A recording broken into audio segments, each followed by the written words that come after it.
E agora nós vamos dar início ao nosso primeiro painel sobre as propostas diretamente vinculadas ao capital privado, ouvindo a economista Vilma Conceição Pinto. Ela é a atual assessora da Diretoria de Assuntos Econômicos e Sociais da Vice-Presidência da República e conselheira da Fundação Dom Cabral. Vilma foi diretora da Instituição Fiscal Independente do Senado Federal, além de ter sido assessora de Economia da Secretaria de Estado de Fazenda do Paraná e colunista de Economia do jornal O Globo. Bom dia, professora Vilma. Agradecemos a sua presença aqui, hoje no nosso webinar, fazendo suas análises a respeito de um tema tão relevante que é a governança financeira global. Bom, professora Vilma, vamos começar o nosso webinar falando de uma proposta que tem sido defendida pelo governo brasileiro internamente, mas também em eventos pré-G20, que é a criação de um imposto mínimo global de 2% sobre a riqueza dos bilionários. Segundo um estudo elaborado a pedido do governo brasileiro pelo economista francês Gabriel Zucman, a criação desse imposto sobre a riqueza dos bilionários do planeta permitiria uma arrecadação global estimada entre 200 e 250 bilhões de dólares anualmente. Eu gostaria de perguntar, professora, como a senhora analisa essa proposta diante da atual volatilidade do capital financeiro e se a senhora, queria saber também se a senhora acredita que essa proposta tem chances de ser aprovada pela cúpula do G20. Bom, primeiramente eu gostaria de agradecer o convite para participar desse debate. Também eu gostaria de expressar que as opiniões que eu vou expressar aqui são opiniões pessoais, né, e não as vinculam a opiniões relacionadas à minha atual posição de trabalho. A minha análise em relação a esse tema ela tem vários componentes, né? Um primeiro componente, ele está relacionado à questão do histórico de impostos mínimos globais, na verdade, histórico de imposto sobre grandes fortunas, né? A gente tem observado que diversos países instituíram esse tipo de imposto, e ao longo do tempo a quantidade de países que aderiram a esse imposto foi reduzindo. Se a gente pegar um histórico dos países membros da OCDE, por exemplo, a gente tem um histórico começando em 1965, que contam com 8 países que tinham um imposto relacionado a grandes fortunas. Esse número ele chegou a aumentar na década de 70, reduziu novamente, chegou a um máximo histórico nos anos 90, por volta de 1994, 93, chegou a 12 países, e desde 1997 em diante começou a reduzir a quantidade de países que instituíram o imposto sobre grandes fortunas. Atualmente, né, olhando o dado mais recente de 2022, a gente tem que na OCDE, 4 países adotam hoje um imposto sobre grandes fortunas. Esses países são Colômbia, Noruega, Espanha e Suíça. E quando a gente analisa as razões, né, para a redução da quantidade de pessoas de países que adotam esse tipo de imposto, a gente encontra explicações relacionadas à questão do custo-efetividade dessa arrecadação. Então, você tem um custo de fiscalização e de monitoramento por parte do fisco que muitas das vezes pode exceder a efetiva arrecadação, o efetivo ingresso de recursos nesses países. Então, você tem essas análises que trazem um contraponto do ponto de vista dos desafios relacionados à implementação desse tipo de tributo. Por outro lado, e é o que vem sido defendido, e a gente também consegue observar isso a partir do estudo realizado no âmbito do G20 pelo professor Gabriel Zucman, o que a gente consegue observar nesse contexto?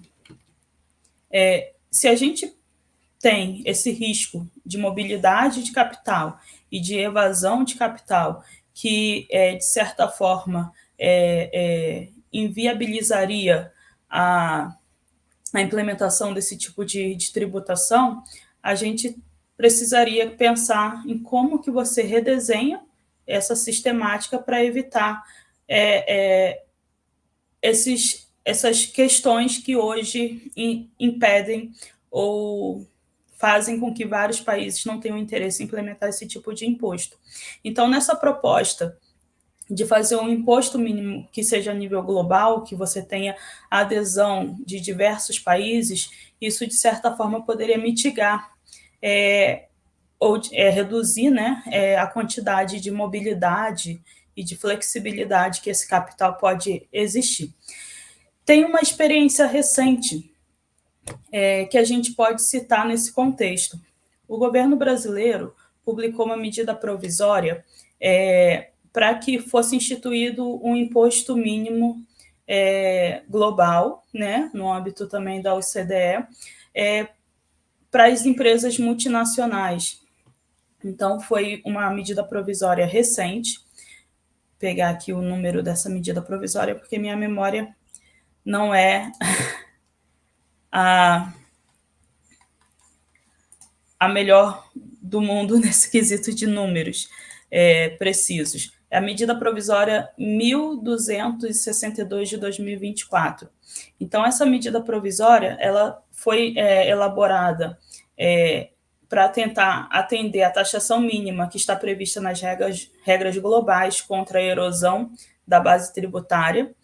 Tem o apoio do Brasil, tem apoio dos países do G20, foi desenvolvido pela OCDE, né, e por esses países do G20, e essa regra prevê um imposto mínimo global aos lucros das grandes corporações multinacionais.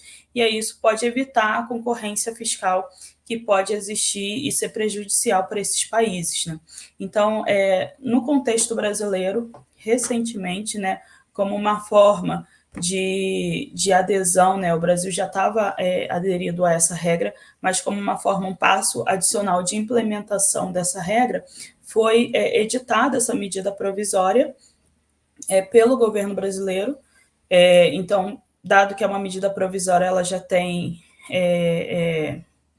ela já pode entrar em vigor no momento em que ela está publicada, e ela prevê esse imposto mínimo de 15%, que está sendo utilizado a contribuição social sobre o lucro líquido, e isso vai ser aplicável a cerca de 290 grupos multinacionais que atuam no Brasil, né? Então, se você observar, aproximadamente 20 deles são brasileiros, e aí você tem um impacto na arrecadação, né, previsto nessa medida provisória de cerca de 3,4 bilhões de reais em 2026 e de 7,3 bilhões de reais em 2027. Então, você tem esse período aí também para entrar em vigor essa taxação. Então, isso é uma forma também da gente observar um pouco de como vem evoluindo essas discussões e quão importante esse debate no contexto internacional, né? Então, a gente tem esse exemplo recente relacionado a esse tema, e a gente tem essa questão que a gente pode colocar como um ponto também adicional a ser considerado como uma forma de, eventualmente, viabilizar a implementação de um modelo nesse sentido. Agora, sobre a questão da necessidade, né, de se fazer de se ter um tipo de tributação mínima para os super ricos. Por que se discute isso de forma tão aprofundada e internacional também? Se a gente pegar aí, de novo, vou vir para o contexto brasileiro, a gente tem aqui no Brasil, a gente consegue fazer uma análise de composição da nossa carga tributária, né? E a gente consegue observar, a partir dessa análise de composição da nossa carga tributária, do quanto a gente arrecada, a gente consegue saber se essa carga tributária ela tem um caráter mais regressivo ou um caráter mais progressivo. Quando a gente olha em termos de nível, a nossa carga tributária em 2022, por exemplo, ela atingiu 33,56% do PIB brasileiro.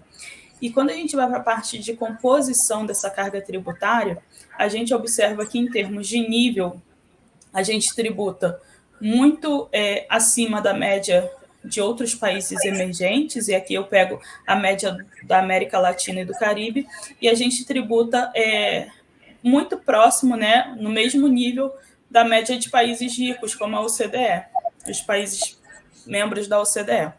Agora, quando a gente vai para termos de composição dessa carga tributária, a gente observa que no Brasil, a gente, e outros países da América Latina também, tributa-se muito o consumo e tributa-se menos a renda. E quando a gente olha assim, em termos dessa composição, a tributação do consumo é uma tributação tipicamente regressiva. Então, se a gente tem uma tributação que dos 33,5% de carga tributária, 47%, 44,7% dessa carga tributária é destinada à tributação de consumo, a gente está falando de tributos que penalizam as pessoas mais pobres. Então, se a gente pegar essa carga tributária em proporção da renda da população brasileira, a gente vê que tem um peso maior naquela população de menor renda. Quando a gente olha a tributação pela renda, na tributação da renda a gente tem como inserir um tributo que tem um caráter mais progressivo, ou seja, a gente consegue identificar o contribuinte por ser uma tributação mais direta, e nessa contribuição, nessa tributação que a gente consegue identificar o contribuinte, a gente pode aplicar um princípio da justiça tributária. Então, a gente consegue pegar pessoas que ganham menos e tributar menos, e pessoas que ganham mais tributar mais. Só que quando você faz essa análise, na estrutura tributária que a gente tem hoje no Brasil, e isso é desafio em vários países, a gente chega aqui no principal tributo que a gente faz, essa progressividade tributária, que é o imposto sobre a renda, ela chega no limite, no caso brasileiro, a alíquota máxima é 27,5%, para quem ganha acima R$ 4.664 ou mais por mês, paga essa alíquota de 27,5%. Então, quando a gente pega essa tributação em proporção da renda, a gente continua tendo essa questão de subtributar as pessoas que são muito ricas, né? Quando a gente olha essa tributação em proporção da renda. Tem um estudo recente que foi elaborado pelo economista Sérgio Gobetti, e ele fez uma análise com base nas informações do imposto de renda para avaliar qual é o peso do imposto da renda declarada, né, e da tributação sobre essa renda por centil de renda e por tipo de renda. Então, a gente consegue observar a partir dessa análise e comparando isso fazendo uma análise comparativa entre 2017 e 2022, que as pessoas no topo, os 0,1% mais ricos do país, tiveram um aumento médio de renda da ordem de 87%, ao passo que o 1% mais rico teve um aumento de 67%, os 5% mais ricos 51%, e todos os demais 95% da população, o crescimento da renda média foi em torno de 33% apenas. Se a gente olhar também em termos de nível, a renda do centil do topo 0,1, a renda média mensal, renda média mensal, é da ordem de R$ 441 mil, enquanto que dos demais, né, os 95% da população que você tem dados aqui de informações do imposto de renda, essa média fica na ordem de R$ 2.332. Então, você tem uma diferença, uma disparidade muito grande em termos de rendimento entre essas pessoas, e, ao mesmo tempo, você tem essa restrição que a gente tem no sistema tributário demandando essa necessidade. Então, acho que a gente tem necessidade de fazer ajustes no nosso sistema na tributação da renda e do patrimônio. Eu acho que a tributação dos super ricos pode ser um caminho, desde que a gente consiga superar esses desafios que foram colocados, mas a gente também tem alternativas como essas outras ações que já estão sendo implementadas pelo governo e a nível global, né, a partir de decisões que são definidas a nível internacional, de melhorar a governança e a tributação desses sistemas tributários, a modernização desses sistemas tributários. É isso, obrigada. Muito obrigada, professora Vilma, por nos esclarecer essas questões importantes sobre a governança financeira global, por nos trazer um pouco o histórico dessa taxação dos super ricos, que não é uma discussão nova, né? Já tem algumas décadas, e tem também uma história que pode ser aprendida hoje, né, para que as pessoas, para que os países implantem, mas não cometam os mesmos erros, e que, independente das discussões globais, cada país pode tomar suas iniciativas para que as finanças, a tributação seja mais justa e sustentável. Muito obrigada novamente pela sua participação. Obrigada.